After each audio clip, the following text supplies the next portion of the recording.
War 2 starring Hrithik Roshan, junior NTR and Kiara Advani in lead role. इसकी exclusive exciting update आ रही है, लेटेस्ट डेवलपमेंट आ रही है, लेटेस्ट न्यूज़ आ रही है। क्या है पूरा अपडेट आपको इस वीडियो में बताऊंगा। आपसे रिक्वेस्ट है कि वीडियो को लाइक करो, चैनल को सब्सक्राइब करो। तो वीडियो स्टार्ट करते हैं। सबसे पहले वॉर 2 की शूटिंग ख़त्म हो चुकी है। कल ही मेकर्स ने, मतलब वॉर 2 के मेकर्स ने अनाउंस किया है कि वॉर 2 की शूटिंग ऑफिशियली ख़त्म हो चुकी है। अब शूटिंग ख़त्म होने के बाद आगे क्या, आगे की जर्नी क्या होने वाली है, प्रमोशंस क्या होंगे और रिलीज स्ट्रेटजी क्या होंगी, वो अब डिस्कस करते हैं। आपने ऑलरेडी वॉर 2 का टीज़र देखे होंगे, यूट्यूब पर अवेलेबल है। अब टीज़र के बाद मेकर्स नेक्स्ट असेट की प्लानिंग कर रहे हैं। नेक्स्ट असेट पहला गाना भी हो सकता है और थिएट्रिकल ट्रेलर भी हो सकता है। या तो गाना पहले आएगा, ट्रेलर बाद में आएगा, या फिर ट्रेलर पहले आएगा, गाना बाद में आएगा। ये उनकी स्ट्रेटेजी है। ठीक है, 40 दिन की प्रमोशनल स्ट्रेटेजी प्लान करी जा रही है वॉर 2 के लिए। जैसे वॉर का प्रमोशन हुआ था, ऋतिक रोशन और टाइगर श्रॉफ कैसे अलग अलग प्रमोशन कर रहे थे, वो फिल्म के थीम को मैच करने के लिए कि दोनों एक दूसरे के खिलाफ लड़ रहे हैं, वर्सेस है, दोनों एक दूसरे के अपोजिट में है, जैसे सेपरेट सेपरेट प्रमोशन कर रहे थे। वॉर 2 के लिए भी सिमिलर प्रमोशनल स्ट्रेटेजी वो लोग अपना सकते हैं। ठीक है, 40 दिन का प्रमोशन प्लान किया गया है। नेक्स्ट असेट जल्द से जल्द आने वाला है। बहुत ही जल्द आपको वॉर 2 का नेक्स्ट असेट देखने मिलेगा आफ्टर दी टीज़र। 40 दिन का प्रमोशन प्लान किया गया है। और इसके साथ साथ ये भी आपको बता दूं कि director Ayan Mukerji background score और वीएफएक्स लॉक करने वाले हैं। अब से 20 दिन तक के वो बैकग्राउंड स्कोर और वीएफएक्स को कंप्लीट करेंगे और फाइनल एडिट, जो कि फाइनल प्रिंट रहेगा वॉर 2 का, वो लॉक हो जाएगा। एक बार बैकग्राउंड स्कोर कंप्लीट हो जाए, एक बार फिल्म का पूरा वीएफएक्स ख़त्म हो जाए, उसके बाद वो सीबीएफसी में सबमिट करेंगे और फाइनल एडिट क्या हो जाएगा, लॉक हो जाएगा। जैसे ही फाइनल एडिट लॉक होता है वैसे ही वो लोग सीबीएफसी में भेजेंगे। ठीक है, 40 दिन का प्रमोशन प्लान किया जा रहा है जैसे वॉर का हुआ था। आपको अगर जूनियर एनटीआर और ऋतिक रोशन अलग अलग सेपरेटली प्रमोशन करते हुए नज़र आए तो सरप्राइज मत होइएगा, ये मेकर्स जानबूझ के कर रहे हैं।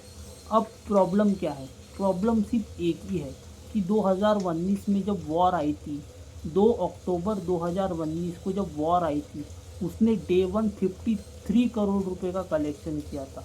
52 हिंदी में एंड 1 करोड़ तमिल और तेलुगु वर्जन में। वो हाईएस्ट ओपनिंग थी डे 1 ऋतिक रोशन की, और यहाँ तक कि वो साल की 2019 की हाईएस्ट ग्रॉसिंग फिल्म थी। ऑल टाइम ब्लॉकबस्टर वर्डिक्ट के साथ वॉर जो है वो हाईएस्ट ग्रॉसिंग फिल्म है 2019 की। तो वॉर 2 वो प्रेशर डेफिनेटली फील करेगी। जब वॉर रिलीज़ हुई थी तो वो सोलो रिलीज़ थी, वो अकेले रिलीज़ हुई थी 2 अक्टूबर 2019 को। लेकिन वॉर 2 आ रही है रजनीकांत की कूली पिक्चर के साथ, तो नॉर्थ में तो डिस्ट्रीब्यूट वायर ऐप बराबर कर रहा है। Record number of shows, record number of screen war 2 को दिए जाएंगे।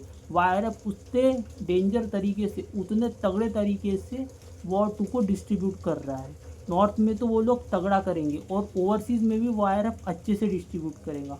तेलुगु स्टेट्स में भी उसको अच्छा सपोर्ट मिलेगा। क्यों?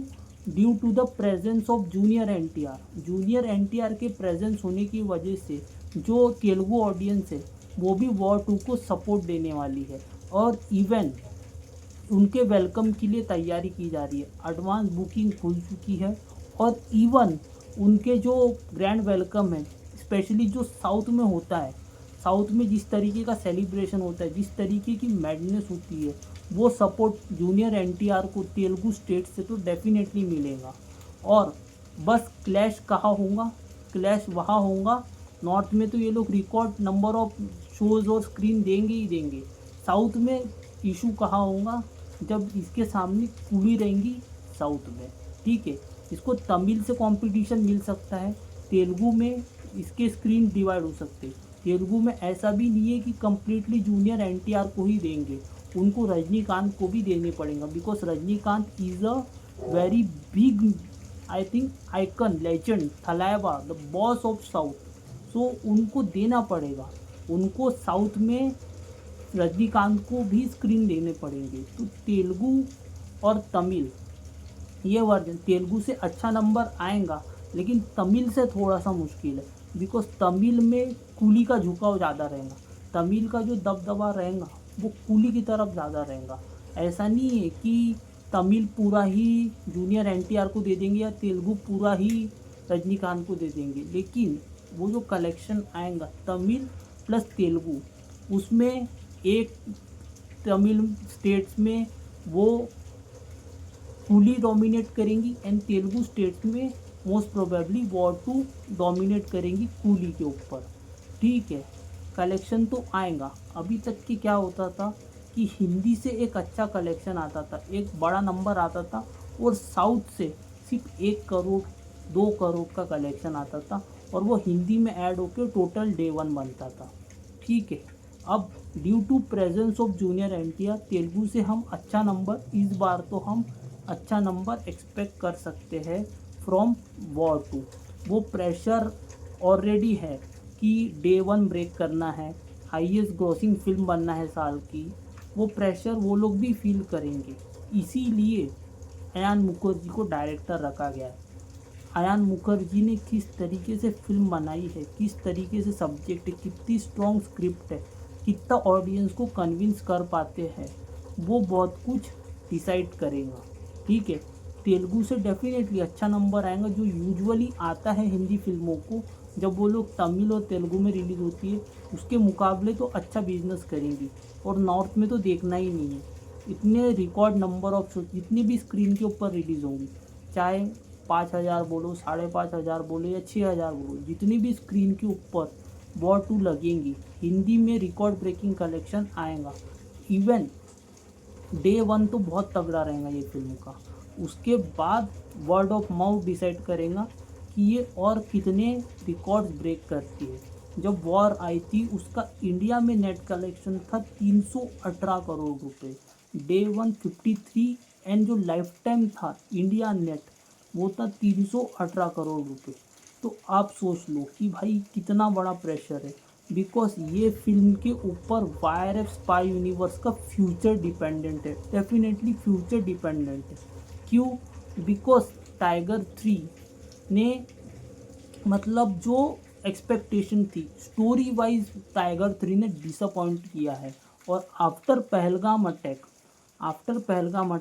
इंडिया पाकिस्तान को जो भी एंगल वाली फिल्म है, ऑडियंस सिंपली उसको देखना पसंद ही नहीं कर रही, सिंपली ऑडियंस रिजेक्ट कर दे रही। और ये भी सुना था मैंने कि आफ्टर पहलगाम अटैक वॉर 2 की स्क्रिप्ट में भी चेंजेस किए गए हैं, जो पाकिस्तान का एंगल था उसको कम किया गया है। तो अब देखते हैं, अब पता चलेगा जब फिल्म देखेंगे, फिल्म जब रिलीज़ होंगी तब पता चलेगा कि इन लोगों ने क्या करे है, कौन कौन सी कंट्री का रेफरेंस इस बार लेते हैं, और कौन सी कंट्री को ये लोग किस तरीके से वो वॉर को वॉर 2 के साथ कनेक्ट करते हैं। ठीक है, सॉन्ग सिमिलर होने वाले हैं, जो जय जय शिव शंकर वैसे टाइप का junior NTR and Hrithik Roshan का सॉन्ग होने वाला है। सिमिलर, सेम नहीं बोल रहा हूँ, सिमिलर होने वाला है, डांस फेस ऑफ। एंड दूसरा कियारा आडवाणी एंड ऋतिक रोशन का रोमांटिक ट्रैक होने वाला है। वो 2 गाने तो कंपलसरी है। तीसरा हो सकता है कि आपको वो चीज़ देखने को मिले, मतलब कि जैसे थीम सॉन्ग होते हैं, मेन हीरो को के लिए एक थीम सॉन्ग और विलन के लिए एक थीम सॉन्ग, अगर वो लोग बनाएंगे तो आएगा, या फिर फिल्म जब रिलीज़ होंगी तब पता चलेगा, बाद में रिलीज़ करेंगे। लेकिन फ़िलहाल के लिए 2 गाने और ट्रेलर का वेट करो। वॉर 2 बड़ी पिक्चर है, इसलिए प्रेशर ज़्यादा है और एक्सपेक्टेशन की बाल्टी भी है उसके ऊपर। तो देखते हैं, जब वॉर आई थी तब तो सोलो रिलीज़ हुई थी, लेकिन इस बार उसका क्लैश है कूली के साथ, और वो रजनीकांत की पिक्चर है, डायरेक्टेड बाय लोकेश कनगराज। तो वो कोई छोटी मोटी पिक्चर नहीं है।